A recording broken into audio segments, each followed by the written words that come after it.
All right, welcome into the latest edition of our Bengals training camp reports. Paul Inter Jr., Jay Morrison here with you outside of the Kettering Health practice fields as we wrap up a couple of days back-to-back practices 13 and 14, setting the stage for the Bengals hitting the road for a joint practice and preseason game in Chicago. They'll leave for that tomorrow, but two more practices in the books coming off of their preseason game. There's a lot of takeaways and plays and things that they say. Yeah. We've still got some for you. So, Jay, I'll let you kick it off here from the last 2 days. What's your takeaway? My takeaway is I don't really have a takeaway. I'm confused. First of all, we had the Amarius Mims injury. The timeline on that seems kind of nebulous. You don't like several? Several. I mean, we're doing this again. We did it last year with the Joe Burrow injury. We're doing several again this year. Zach actually went to the Webster's Dictionary for the definition of several. We'll see. We'll see how when he gets back. It's up in the air. The other thing that really confused me today is Zach addressed the media after practice, wasn't scheduled to speak, but Jamar Chase was not here for the first time. This is what, their 14th practice. First time no Jamar Chase at all. He just said he's day-to-day, and that's how they're going to take it. I don't know what that means. He couldn't have got injured, you wouldn't think. He's not practicing. He's not doing anything. I don't know if he's just saying that they're taking the situation day to day. He's upping the ante, so to speak, with his hold-in by not coming to practice today. We did see him leaving yesterday, well before meetings. So it's just confusing. That's my takeaway. Is I am confused on where this stands.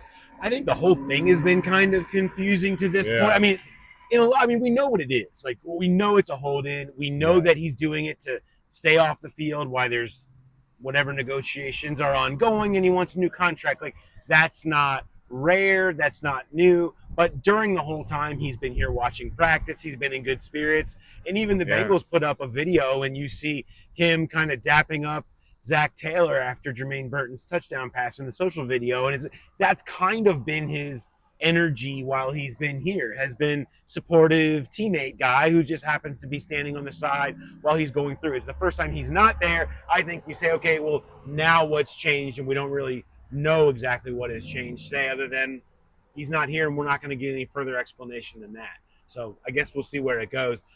My takeaway is kind of the little bitty rash of injuries that you start to get this time of year as we go. We've got Brad Robbins happens at the beginning of practice today. It's a hip flexor, and he says, look, I'm just going to think positive and go through and get treatment and see how it goes. And so we'll see how long it's for Brad Robbins, which throws an already insane putter battle into even more variables. You went from 3 down to 2. Now there's 1, but the 2 might come back.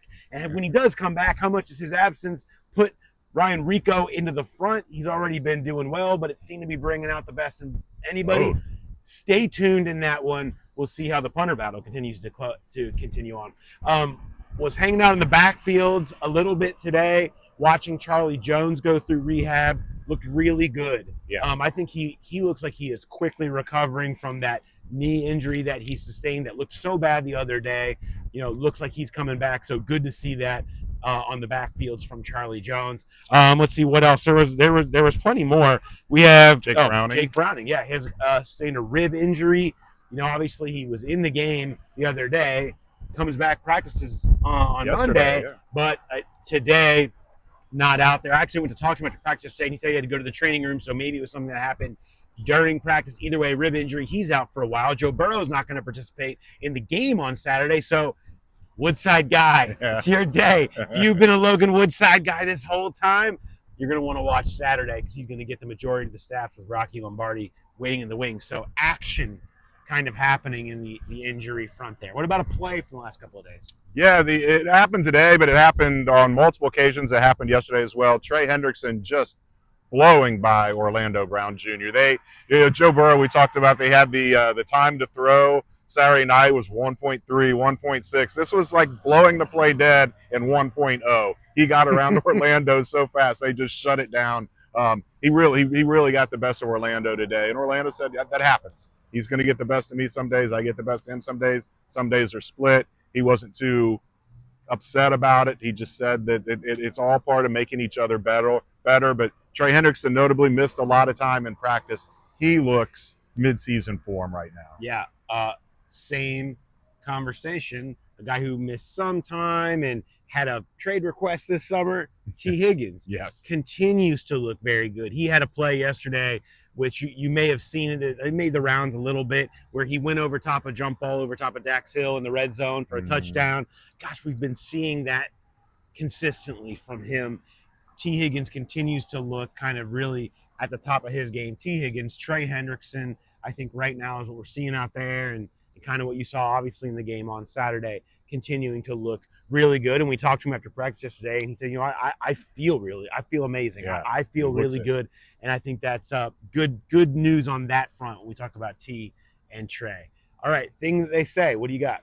So a lot of people gathered around Cam Taylor-Britt after practice today, and one of the first questions was how he thought the defense did against the offense today. And he said, "Can I cuss?" And they said, "You be you."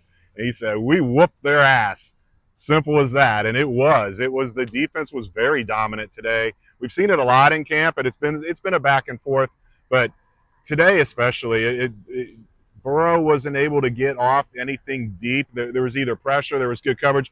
T didn't run with the 11 in team drills today. Obviously, no Jamar, so you got second team guys trying to fight off first team guys and get open. It just wasn't there, but it was notable. It started with them kind of letting their play speak for themselves. Then it started getting a little chattery toward the end of practice, and then CTB dropped the hammer with the "we whooped their ass" in the locker room after practice. And by the way, Dax Hill running with the ones on the front of that first team defense, with DJ Turner back with the twos, kind of in response to what we saw from him in his preseason debut at outside corner on Saturday. Good things continue to show for Dax Hill in that regard. For me, I got a thing that was said yesterday by Frank Pollock.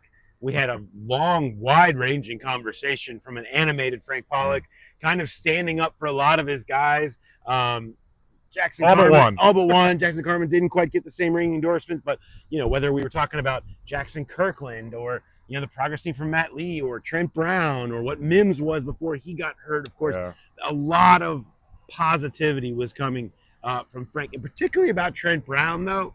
Called him a dancing bear, said he's so sudden, and pointed out that he's north of 370, 65. Somewhere up there. Didn't want to put that number out there other than, let's say, north. Okay? I don't know if Trent Brown's ever done anything sudden necessarily. And I think a dancing bear is a good thing.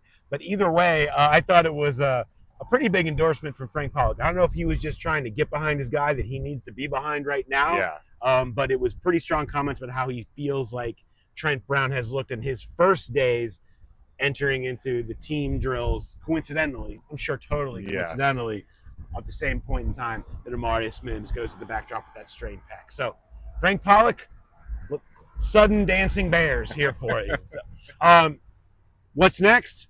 Chicago's next. It's going to be a joint practice in Chicago.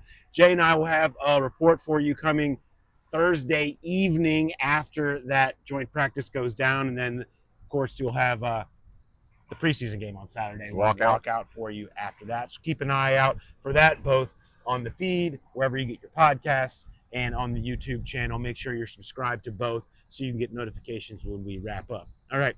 Thanks, everybody, for watching, and we'll talk to you next time. Have a good one. One more brush of wind, and that might have been trouble.